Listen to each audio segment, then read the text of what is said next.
Good morning, WestWay. I hope you had a great night last night. I don't know what you did in place of Wednesday at WestWay, but I hope you had a good time. I stayed home for most of the night and watched a movie with the family, so it was fun.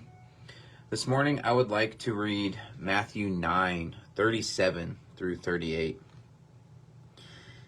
He said to his disciples, "The harvest is great, but the workers are few. So pray to the Lord who is in charge of the harvest. Ask him to send more workers into the field." You see, we are called to join God in his work, fighting for those who don't know him yet. We, as Christians, are the people. When Jesus says, pray to the Lord who is in charge of the harvest, ask him to send more workers into his field, we are the workers. And because we are the workers, because we are the soldiers, we need to prepare for battle.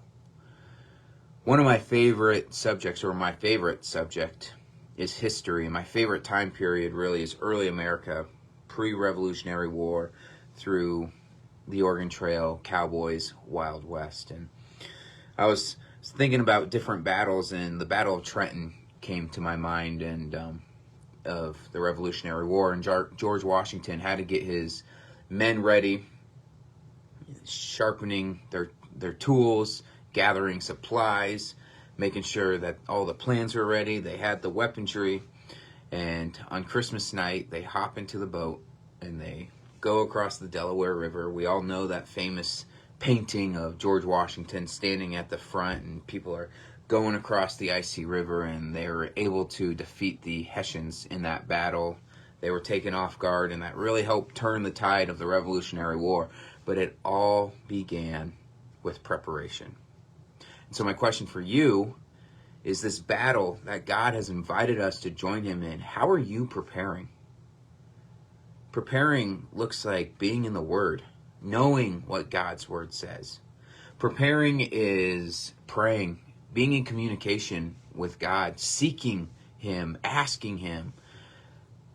It's being in fellowship with other Christians so you can get encouragement during those hard times. And so I would love for you to consider, how can you be more intentional in sharing your faith with others? What steps can you take in order to be a worker in God's harvest?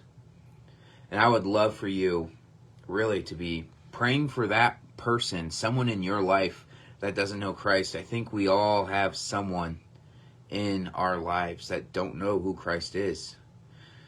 And pray that God will use you some way, somehow, in that person's life to share Jesus. I'm praying with you. I'm praying for you as you are fighting your own battle. And I know that God has won. And so I pray that you trust him in everything you do. See you tomorrow.